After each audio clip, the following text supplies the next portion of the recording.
यहोशू 9 अध्याय। गिबोनीहरूसँग सन्धि।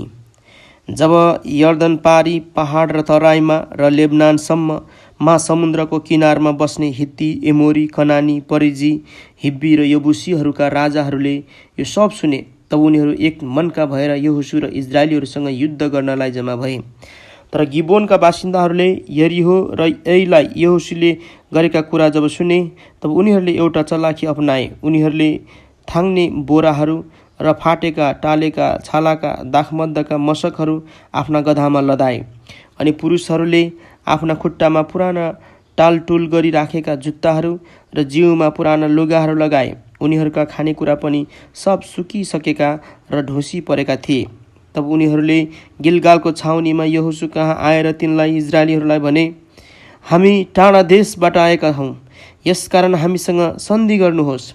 अनि इजरायली पुरुषहरूले ती हिब्बीहरूलाई भने, सायद तिमीहरू हाम्रै बीचमा रहने मानिसहरू हौ, तिमीहरूसँग हामीले कसरी सन्धि गर्न सक्छौँ? उनीहरूले यहोशूलाई भने, हामी तपाईँकै दासहरू हौँ। तर यहोशूले उनीहरूलाई सोधे, तिमीहरू को हौ र कहाँबाट आयौ? उनीहरूले तिनलाई भने, हामी तपाईँका दासहरू धेरै टाढा मुलुकबाट परमप्रभु तपाईँका परमेश्वरको नाउँ सुनेर आएका हौँ, किनकि हामीले उहाँको कीर्ति र उहाँले मिश्र देशमा गर्नुभएको कामको वृत्तान्त सुनेका छौँ। यर्दन पारी एमोरीहरूका दुवै राजा, हेशबोनका राजा सिहोनलाई र अस्तारोतवासी बासानका राजा ओगलाई जे गर्नुभयो सो सुनेका छौँ।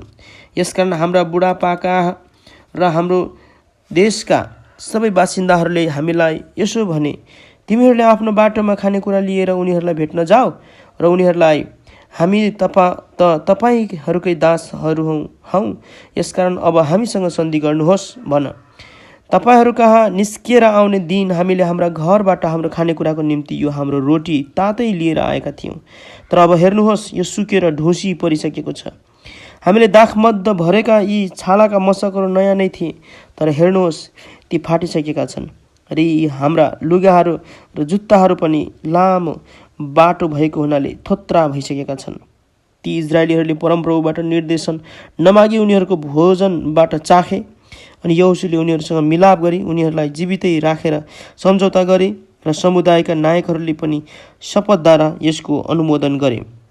गिबोनीहरूसँग सम्झौता गरेको 3 दिनपछि नै उनीहरू त आफ्नै छिमेकी रहेछन् र आफ्ना बीचमै